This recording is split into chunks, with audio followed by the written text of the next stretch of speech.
बड़ी खबर निकल के आ रही है। लोकसभा चुनाव महाराष्ट्र में कितनी सीटों पर ताल ठोकेंगी?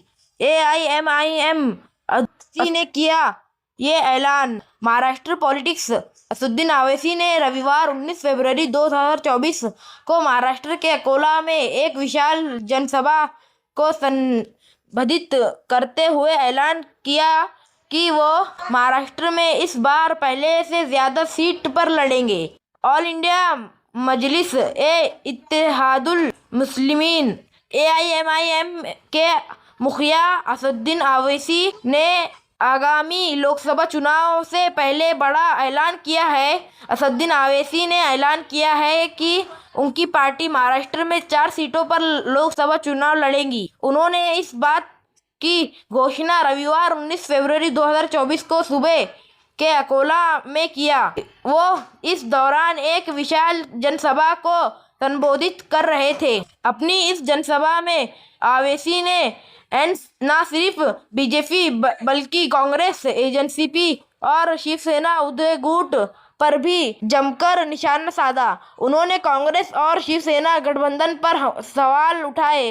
ओवैसी ने उद्धव ठाकरे के उस बयान की भी निंदा की जिसमें उन्होंने बाबरी मस्जिद के गिरने पर खुशी की बात कही थी।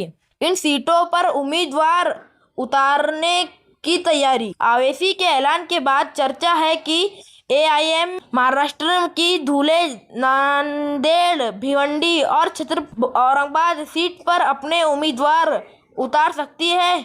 इसमें औरंगाबाद पर भी एआईएमआईएम का ही कब्जा है। 2019 लोकसभा चुनाव में इस सीट पर पार्टी के इम्तियाज जलील ने जीत दर्ज की थी।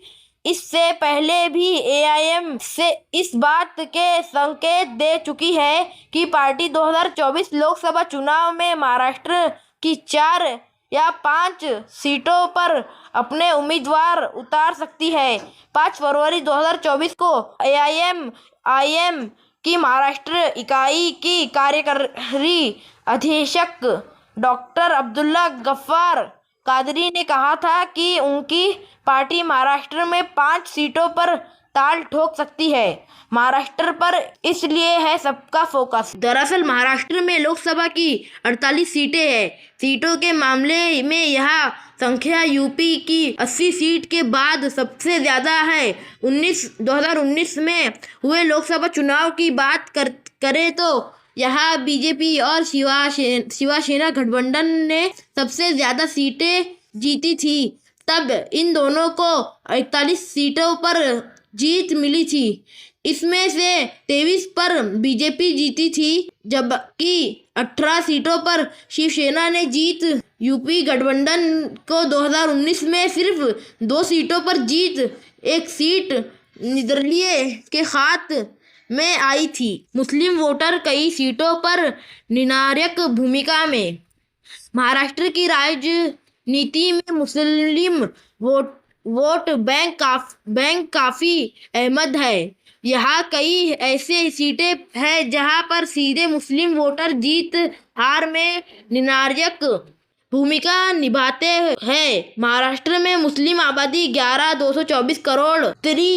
कोकण, खानदेश, मराठवाड़ा, छत्रपति संभाजी नगर और पश्चिमी विदर्भ कुछ ऐसे क्षेत्र हैं जहां पर मुस्लिम वोट नतीजे बदल सकते हैं। अभी तक ये वोटर कांग्रेस और एनसीपी के साथ ही जीत जाते रहे हैं, लेकिन एआईएम